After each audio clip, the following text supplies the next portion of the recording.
Hello friends, तो welcome to Vidya Setu channel. तो आज आपका डी ट्रिपल बी का पीआरटी का फर्स्ट शिफ्ट में जो एग्ज़ाम हुआ है उसका हम थोड़ा एनालिसिस बता देते हैं। ठीक है। तो वही बच्चे पूछ रहे हैं कि मैम बताओ कैसा कैसा रहा पेपर, कैसा हुआ है। तो मैं आपको बता दूं, मैंने तो एग्ज़ाम नहीं दिया, बट जितने भी मेरे पास कॉल आए या मेरे से जो जुड़े हुए हैं उन्होंने मुझे जो बताया कि एग्ज़ाम कैसा था। ठीक है। तो सबसे मेन चीज़ है कि एग्ज़ाम इजी टू मॉडरेट ही था। एग्ज़ाम बहुत टफ तो नहीं था, एग्ज़ाम इजी टू मॉडरेट था। ठीक है। तो अगर हम बात करें अब हम टॉपिक वाइज अगर हम बात करें तो सबसे पहले हम लैंग्वेज पे ही बात करते हैं कि लैंग्वेज पार्ट कैसा था। तो लैंग्वेज पार्ट अगर देखा जाए तो इजी था, क्योंकि मेनली उसमें पैसेज 5-5 मार्क्स के थे। तो अगर हम पैसेज की बात करें तो पैसेज इंग्लिश हिंदी दोनों के बहुत ईजी थे। ठीक है। अगर आपका थोड़ा अंडरस्टैंडिंग है पैसेज में, अगर आपको पता है कि कैसे करना है पैसेज को, तो आप कहीं ना कहीं पैसेज में फुल मार्क्स लेकर आ सकते हैं। और हिंदी में मुहावरे, ठीक है, और आपके वही सेम एंटोनियम सिनोनियम्स, आपका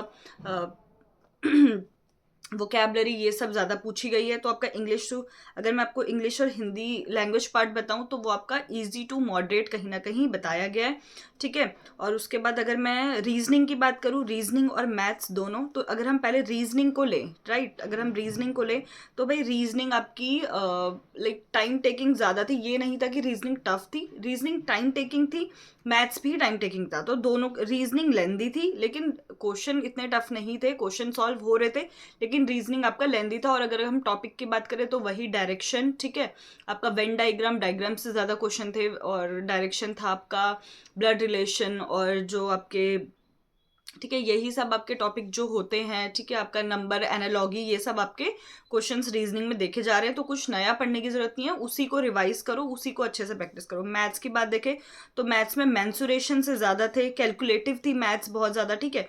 लेकिन देखा जाए तो ईजी था। प्रीवियस ईयर अगर आप सॉल्व करोगे और उसके बेस पे अगर आप पढ़ते हो तो मैथ्स आपकी ठीक ठाक थी। ठीक है। ज़्यादा टफ नहीं थी। SI CI से क्वेश्चंस थे आपके, प्रॉफिट लॉस से क्वेश्चन था, मेंसुरेशन से था, और अगर और वर्क टाइम से आपके क्वेश्चंस थे। ठीक है। तो देखा जाए तो टाइमिंग का इशू बहुत ज़्यादा था, टाइम कम था, और जो एग्ज़ाम था वो लेंदी था, बिकॉज आपका पार्ट 2 भी यहाँ पे है।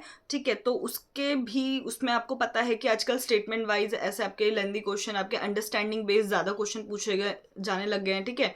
तो आप कैसे इम्प्लीकेशन करोगे अपने रियल लाइफ में या क्लासरूम में, तो ये क्वेश्चन ज़्यादा पूछने की वजह से क्वेश्चन बहुत लेंदी हो जाता है, और बच्चा पढ़ते पढ़ते ही आधा टाइम ऐसे निकाल देता है।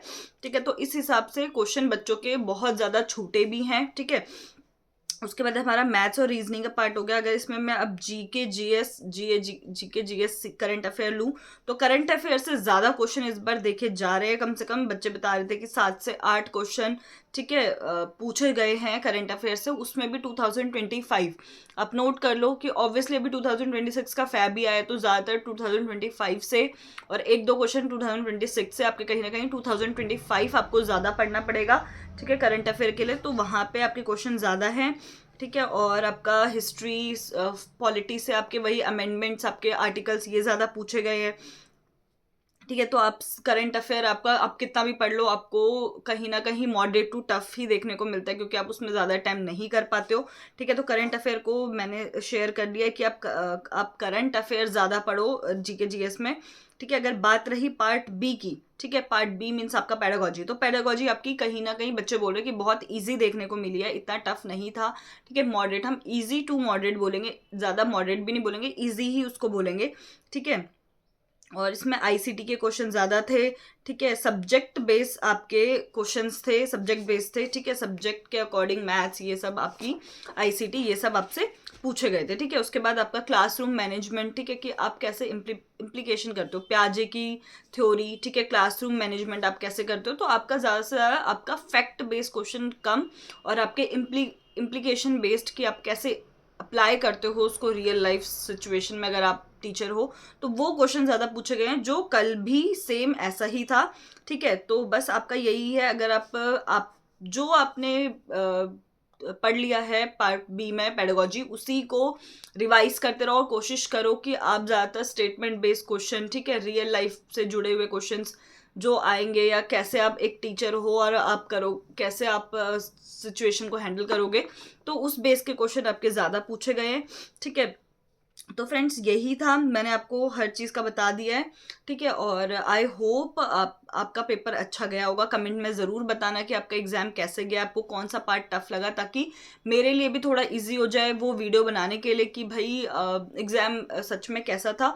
वैसे तो मैंने आपका एक कंप्लीट एनालिसिस, जो बच्चों का कॉल आया था उन्होंने सब्जेक्ट वाइज जो बताया वो मैंने आपको बता दिया है, ठीक है। उसके बाद भी एक प्रॉपर तरीके से सीक्वेंस में क्या क्वेश्चन होने चाहिए, क्या क्वेश्चन थे, ये सब क्योंकि बच्चों को देखना होता है आगे और एग्जाम में, तो उसके लिए बच्चों को इन्फॉर्मेशन चाहिए होती है, ठीक है। तो आपका पार्ट बी में आपको बिल्कुल टेंशन लेने की जरूरत नहीं है। जो आपने पढ़ लिया उसको रिवाइज करते रहो और क्वेश्चन करो, और कोशिश ये करो कि पेडागोजी की थ्योरी को समझने की कोशिश करो कि पेडागोजी एटलीस्ट कि एक साइकोलॉजी आपसे चाहती क्या है, कि आप बच्चे को कैसे हैंडल करो, क्लासरूम को कैसे हैंडल करो, रियल लाइफ सिचुएशन में कैसे जाओ, ठीक है। ना कि आप फैक्चुअल बेस्ड क्वेश्चन याद करो कि प्याजे कहाँ का था, प्याजे कौन से जगह के थे, प्याजे कब पैदा हुए थे, या प्याजे ने कौन सी थ्योरी उन्होंने वो करी थी, ठीक है, इन्वेंट करी थी। इससे ज़्यादा कि प्याजे ने क्या अप्लाई करा था, कहाँ पे क्या अप्लाई करा था, वो आप कोई भी साइकोलॉजिस्ट है उन्होंने क्या सोच के अपनी थ्योरी बनाई है, आपको वो अंडरस्टैंडिंग आई थिंक ज़्यादा होनी चाहिए, ठीक है। एप्लीकेशन बेस्ड क्वेश्चन ज़्यादा थे पेडागोजी में, ठीक है। टाइमिंग का फ्रेंड्स बहुत इश्यू था। मैं आपको यही रिक्वेस्ट करूंगी कि आप टाइमिंग पे अपना पूरा ध्यान दो। जिनका पेपर अभी थोड़े दिनों बाद है, तो उनसे यही मैं एक उनको एडवाइस देना चाहूँगी कि एग्ज़ाम इजी है, बच्चा एग्ज़ाम कर पा रहा है, लेकिन एग्ज़ाम इतना लेंदी है कि उसके कहीं ना कोई क्वेश्चन छूट जा रहे हैं, ठीक है। एक का कॉल आया था, वो बोलते मैम क्वेश्चन आते थे लेकिन 10 क्वेश्चन फिर भी छूट गए।